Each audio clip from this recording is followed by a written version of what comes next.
जय श्री राम। सनातन धर्म में कई देवी देवता हैं जो चिरंजीवी कहलाए।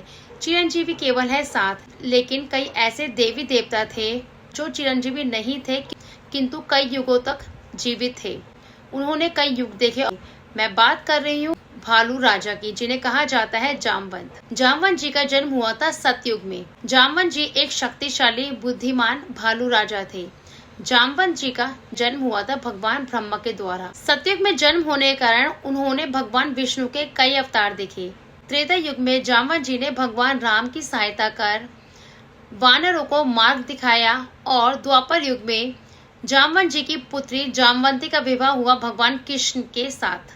भगवान ब्रह्मा के द्वारा उन्हें वरदान मिला अमर होने का। एक कथा के अनुसार एक बार भगवान ब्रह्मा तपस्या में लीन थे। तपस्या करते करते उन्हें जम्भाई आ गई। जम्भाई के दौरान भगवान ब्रह्मा देव के मुंह से एक वृक्ष का जन्म हुआ जिसे कहा गया रीछ। भगवान ब्रह्मा देव के मुख से जम्भाई लेने के कारण उनका नाम रखा गया जामवंत। रामायण के प्रमुख पात्रों में से एक हैं जामवंत जी। उनकी गिनती 7 चिरंजीवियों में से नहीं की जाती, किंतु जामवंत जी की आयु 7 चिरंजीवियों से अधिक है। जामवंत जी की आयु बहुत लंबी थी। वह थे रामायण के एक प्रमुख पात्र। आज जामवंत जी ने भगवान मत्स्य अवतार को छोड़कर भगवान विष्णु के कूर्म अवतार से लेकर भगवान कृष्ण के दर्शन कर चुके हैं, क्योंकि भगवान विष्णु ने जब लिया था कृष्ण अवतार तब भगवान जामवंत जी का युद्ध हुआ था भगवान कृष्ण। इसका अर्थ यह मिलता है कि उन्होंने भगवान विष्णु के 7 अवतारों को देखा है। मत्स्य अवतार, बुद्ध अवतार और कल्कि अवतार में वह नहीं थे। मत्स्य अवतार था प्रथम अवतार और कृष्ण भगवान के बाद भगवान विष्णु के 9वें अवतार का जन्म हुआ। उस समय जामवंत जी ने उनका अवतार नहीं देखा और आगे चलकर कलयुग में वो नहीं है। जामवंत जी ने देव असुर संग्राम में भी भाग लिया था। जामवंत जी अत्यंत बुद्धिमान, विद्वान और वेदों का पाठ करने वाले थे। जामवंत जी को सभी वेद, शास्त्र और पुराणों का कंठस्थ याद थे। भगवान श्री राम की सेना में वह सबसे वृद्ध और बुद्धिमान राजा थे, जो कहे जाते थे भालू। जामवंत जी, जिन्हें कहा जाता है भालुओं का राजा, उनका विशाल आकार था। कहा जाता है जितना विशाल आकार कुंभकर्ण था उससे थोड़ा छोटा था भालू राजा जामवंत जी का आकार।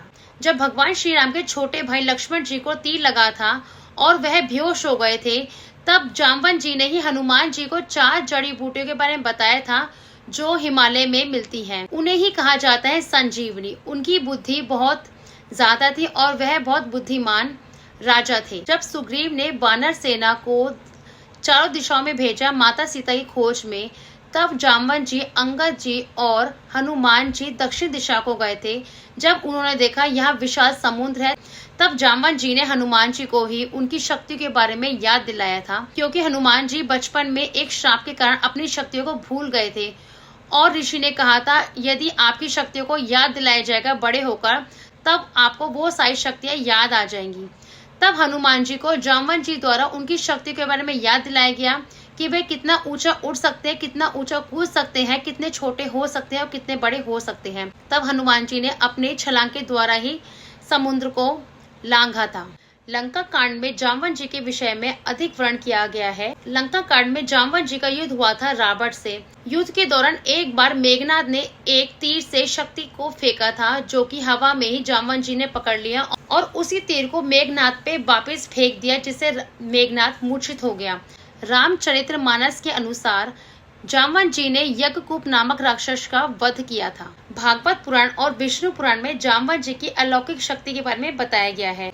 पुराणों के अनुसार जामवंत जी की शक्ति 1 करोड़ सिंहों के बराबर बताई गई है। रामचरितमानस के अनुसार जब सभी समुद्र को पार कैसे करेंगे इसके बारे में सोच रहे थे, तब वानरों की प्रार्थना करने पर वृक्षराज जामवंत जी ने अपनी शक्ति के बारे में सबको बताया। वानरों द्वारा प्रार्थना करने पर जामवंत जी ने अपने विशाल आकार होने के कारण सभी को अपने बल के बारे में बताया। जामवंत जी ने कहा, अभी मैं बूढ़ा हो चुका हूँ, फिर भी मैं इस अवस्था में भी 90 योजन तक जा सकता हूँ। तो जब मैं युवा अवस्था में था, तब समुद्र मंथन के समय जब देवता थक जाते थे, तब मैं मंदराचल पर्वत को अपने आप घुमा देता था। मुझ में पहले बहुत बल था। उस समय ब्रह्मदेव मेरे पिता मेरी बहुत प्रशंसा करते थे। भगवान विष्णु के कूर्म अवतार के बाद जब भगवान हरि ने वामन अवतार लिया था और राजा बलि के पास 3 पग भूमि मांगने गए थे, उस समय मैं वहीं पर था। जब भगवान श्री हरि ने वामन अवतार में अपना विराट स्वरूप किया, उस समय मैंने भगवान वामन के विराट स्वरूप के 7 क्षणों में 7 परिक्रमा कर ली पृथ्वी के साथ। और कुछ मान्यताओं के अनुसार कहीं कहीं पे जामवंत जी की 7 परिक्रमा को छोड़ 21 परिक्रमा को लिखा हुआ है। यह सुनकर सभी वानर जामवंत जी से पूछने लगे, यदि आप इतने शक्तिशाली हैं तो आपका बल इतना क्षीण कैसे हो गया।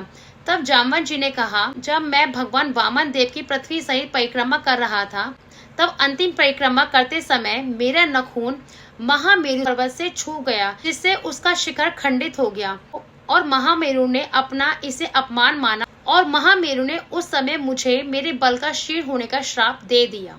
युगों से जीवित जामवंत जी है बहुत ही विशाल। उनका विशाल आकार, उनकी बुद्धिमानी, उनकी विद्वानता सब कुछ प्रमाण देती है जामवंत जी का। जब लंका का युद्ध समाप्त हुआ तब भगवान श्री राम सभी की प्रशंसा कर रहे थे। उस समय जामवंत जी भगवान श्री राम के पास आए और निराश होकर बैठ गए और भगवान श्री राम से कहा, हे प्रभु, मैंने तो सोचा था युगों बाद मैंने किसी युद्ध में भाग लिया है, किंतु पूरा युद्ध समाप्त हो गया और मेरे पसीने की एक बूंद भी नहीं गिरी। तब जामवंत जी ने भगवान श्री राम से कहा, मुझे लगता है वास्तविक युद्ध के लिए मुझे और प्रतीक्षा करनी पड़ेगी। जामवंत जी को ऐसा कहते हुए देख भगवान श्री राम समझ गए कि जामवंत जी में अहंकार आ गया है। भगवान श्री राम ने जामवंत जी से कहा, प्रतीक्षा करो, द्वापर युग में यह अभिलाषा तुम्हारी मैं स्वयं पूरी करूंगा। त्रेता युग के बाद जब आया द्वापर युग में भगवान श्री हरि ने अवतार लिया भगवान श्री कृष्ण का, जो 16 कलाओं से पूर्ण थे। द्वापर युग में भगवान श्री कृष्ण पे सत्यजीत ने श्यामंतक मणि चुराने का आरोप लगा दिया, किंतु वास्तव में सत्यजीत का भाई वह मणि ले गया था। जब श्यामंतक मणि सत्यजीत का भाई लेकर जा रहा था, उस समय एक शेर ने सत्यजीत के भाई को मार दिया। जब शेर के पास श्यामंतक मणि आई, तब जामवंत जी ने शेर को मार दिया। फिर जामवंत जी ने उस शेर को मार दिया और श्यामंतक मणि अपनी बेटी जामवंती को दे दी। भगवान श्री कृष्ण श्यामंतक मणि को ढूंढते हुए एक गुफा में पहुंचे, जिसमें जामवंत जी रहा करते थे। जब उन्होंने श्यामंतक मणि को लेना चाहा, तब जामवंत जी और श्री कृष्ण का एक घोर युद्ध हुआ। भागवत पुराण के अनुसार जामवंत जी और भगवान श्री कृष्ण का युद्ध 28 दिनों तक चला था, किंतु विष्णु पुराण के अनुसार जामवंत जी और भगवान श्री कृष्ण का युद्ध 21 दिनों तक चला था। अंत में जामवंत जी के पसीने छूट गए और वह थक गए। जामवंत जी को त्रेता युग में जो अहंकार हुआ था, युद्ध खत्म होने के बाद वह भगवान श्री हरि विष्णु ने द्वापर युग में भगवान कृष्ण के द्वारा पूरा किया। जब जामवंत जी युद्ध में परास्त होने लगे, तब उन्हें भगवान श्री राम की याद आई। जामवंत जी द्वारा स्मरण करते ही भगवान श्री कृष्ण ने जामवंत जी को श्री राम भगवान के रूप में दर्शन दिए। जामवंत जी समझ गए कि अपने दिए वचन के कारण ही श्री राम भगवान श्री कृष्ण के रूप में अवतरित हुए हैं और वह भगवान श्री कृष्ण के चरणों में गिरकर क्षमा याचना करने लगे। क्षमा याचना के बाद जामवंत जी ने अपनी पुत्री जामवंती का विवाह करा दिया भगवान श्री कृष्ण के साथ और उन्होंने अपनी हार स्वीकार कर ली।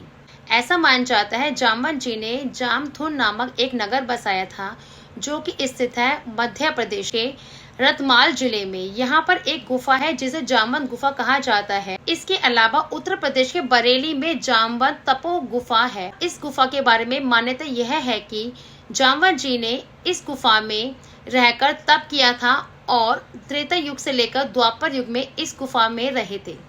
जय श्री राम।